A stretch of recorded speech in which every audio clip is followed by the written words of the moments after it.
Do you think Madrid have got any chance turning it around? I don't think so. They've got a chance. If a team are going to do it, it's Real Madrid. Well, that's... Go on! Livramento! Yes! Come on! Get in, Sandro! Get in! Good goal. Come on! Newcastle 1, Man United 0. It's a lovely, lovely finish. It's a lovely assist as well from Isak, who just plays a lovely, nonchalant pass into Tonali, who makes the run. What a 23 gone, Jack. Newcastle lead by a goal to 0. I wouldn't say it's deserved at all. Manchester United have had the best chance of actually playing probably the better football. But the last 5 minutes, Newcastle just started stepping up there. Yeah. And that's the quality of Isak. It just comes into him and he just instinctively flicks it over his head. And Tonali, you know, just watches it onto his foot and he just buries it. And that's 2 goals in 2 games at St James's Park now, because he obviously scored that ridiculous cross shot against Brentford. Yeah. But that one he definitely meant. And his 1-0 to Newcastle is exactly what we needed. Again, it all starts from United, trying to play out from the back and give it away. And then Jacob Murphy plays the ball into Kieran Trippier, who tries to find Isak. And Isak's first touch is brilliant. And then the second touch, fantastic. the That's pass an into this is why we had this conversation many months ago, Quaker, about Isak or Haaland. I always said Isak, and it's some moments like that, because not just he a great goal scorer, he can come deep, play that good, get that first good touch, and the pass is perfection. And then you don't see Haaland do that, and the vision of Tonali, first time volley is really impressive. Yeah, based on new information, I'm more than willing to change my mind.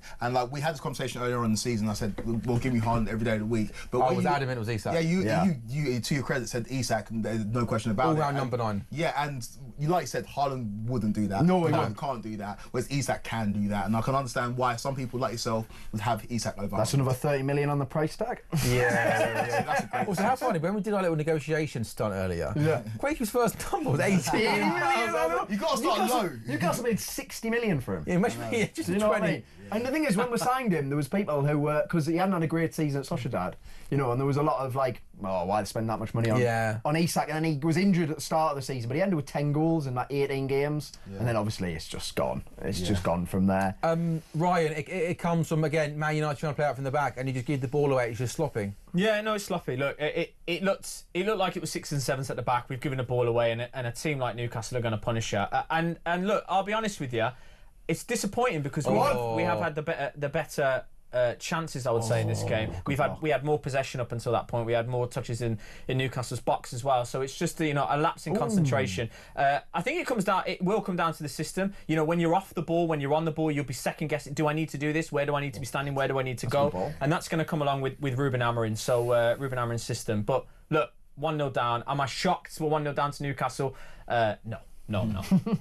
Here's the quiz question for you, Kwaku. Do you know this season what combination has provided the most goals and assists in the Premier League? Are you going to say Matthew Neeson? Yes, I am. It's only in Europe, Wirtz and Schick who've got more. Who? Wirtz and Schick. I thought you were saying that. Yeah.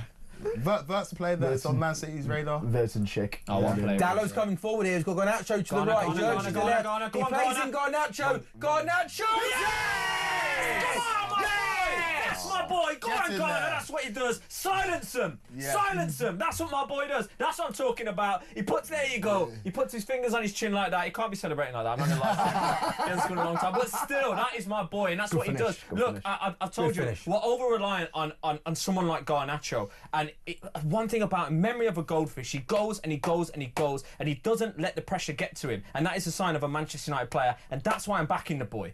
Yeah, Bruno does really well to win the ball in the middle of the park, and then he keeps his composure and he plays into Dalot, takes a really good first touch, and he keeps his composure. He plays into Garnacho, is onside, and then as Ryan says, his first touch is really good, and then the finish with the left foot goes across the goalkeeper and off the post and in. And fair play there, Kwaku, as he goes through on goal. I almost thought I didn't back him to score. We don't think he's going to score, but he takes it really well. I thought he was going to make the wrong decision. I thought he was going to try and play it across, but he's done really well. His left foot poked it past Pope.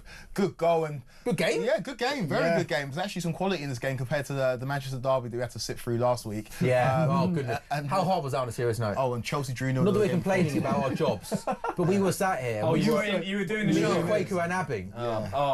It was a slog. And you know, Abby was going to Usher that night, so all she was thinking about was Usher. So it was basically me and Kwaku, wasn't it, doing the show? It was a slog. It was a terrible. That's as tough as it gets, that game. It was awful. And created the whole discourse about his football. Yeah. But yeah, that's how bad that game was. It got everyone saying, is football boring? That's how terrible that game was. It was poor. But fair play to Manchester United, back in it. Can you go get second? That would be great. It would be, yeah. But Newcastle won themselves a corner. Jacob Murphy's won the corner. Almiron's moved on, hasn't he? Yes, he has. He's not. Where did he go? He's gone back to Atlanta. Oh, did he really? Yeah, did he really? That season he had that kind of purple patch was just one of the most unbelievable. After the Grealish comment. After Grealish called it out of the treble, and just he couldn't stop scoring. And look, I mean, Almiron wasn't the greatest player, but if he didn't do that, Newcastle wouldn't have got Champions League football that season. He literally made the difference. That's poor from. Keepers come there and pushed and parried a corner and. Newcastle don't manage to make him pay, but Joelinton can turn now from 25 yards out. He's going to have a throw.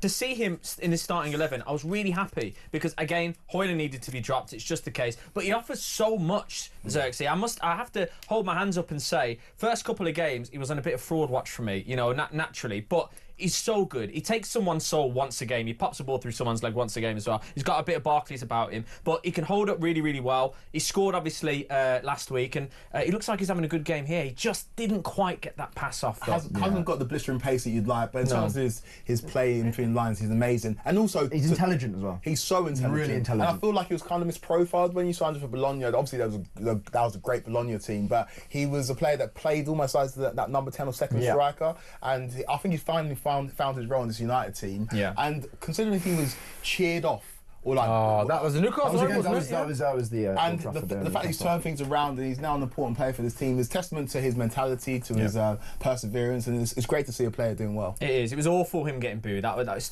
totally undeserved. It really was. And anyone getting hooked at half time, that can really damage the mentality. It wasn't even half time. It was like 20 minutes in the first half. I mean, so yeah, you're right. Liverento's done well there. It's still alive. That's a really nice goal. Quake is so right. Livramento does so well down the left-hand side. He puts in a gorgeous, beautiful ball across the face of goal. Nobody gets on the end of it, but it comes to Jacob Murphy at the back post. His first time pass goes back across goal, and then Harvey Barnes arrives and taps it from close range. Jack, Livramento does so well there to set up that goal. Absolutely brilliant. He's been so good at left back, Tino Livramento, since Hall got out, and he's actually right-footed, but he's just starting to use his left foot now. And that was a brilliant ball across. But you know what? Murphy does so well. They just put it back into the danger area. And there's Harvey Barnes. 7 Premier League goals now this season for Harvey Barnes and 10 assists for Murphy.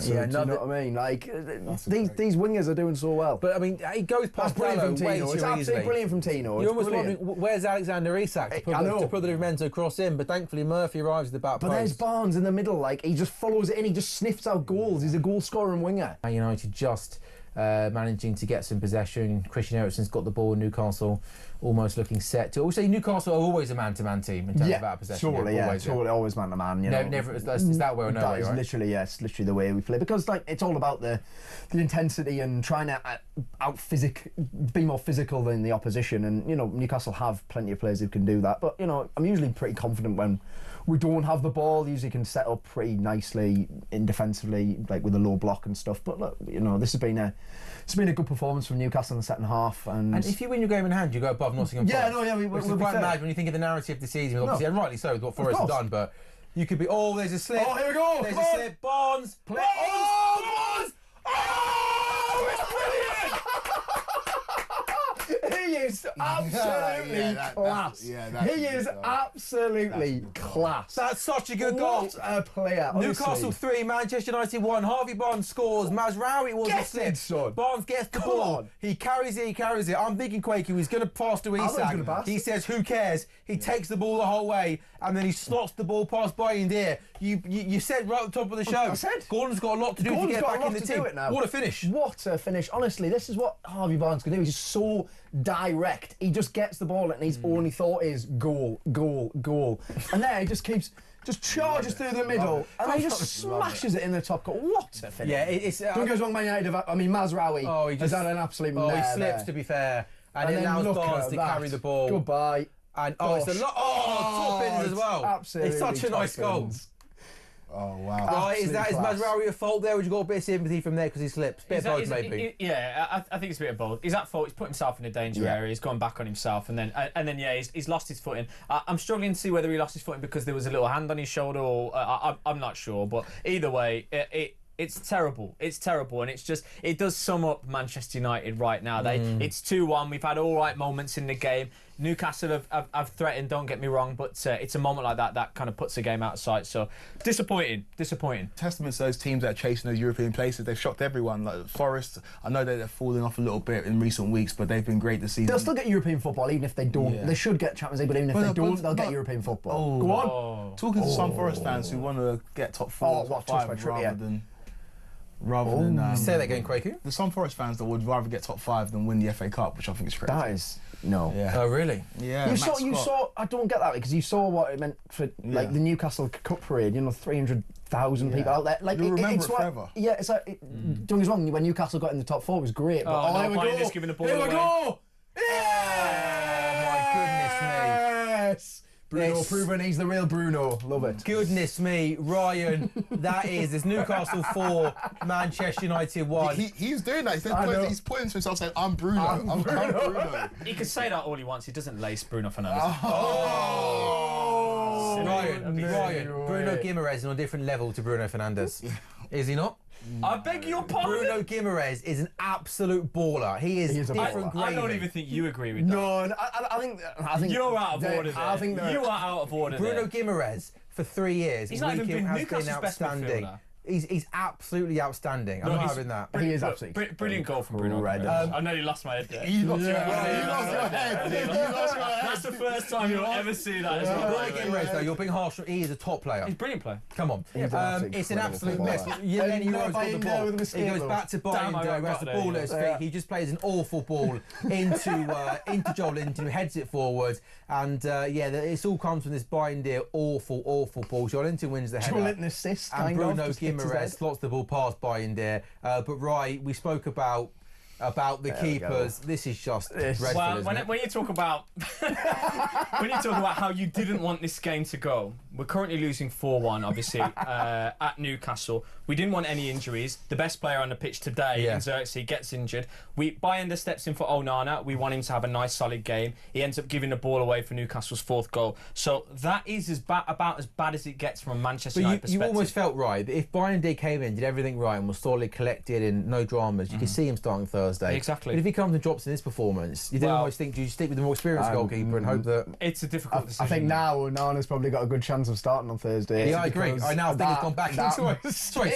Who's the third choice goalkeeper? Oh, gosh, I know. Tom Heaton. Is he injured? Tom Heaton! Yeah. Oh, is he on the bench? He's on the bench. Can we have Tom Heaton start? Can you imagine that? Please. Yeah, that would be great. We can't be doing that. Why not? You can't be any worse than these two. We can't keep going down the pecking order until, I don't know, we get to the youth. Jorge Vital. Go. Get him registered. Look, it's about... we've seen Luke Shaw. Come on, there we go. Look, it's about as bad as it gets, as I say, from Manchester United perspective here, because the keeper's made an error, and that we did not want to see that. And there's your headlines as well. We get battered, and Bayern makes a mistake. So look, them headlines are going to write themselves already. So bad day at the office, boys. On AM, on DAB, via the talkSPORT app, and on your smart speaker. talkSPORT.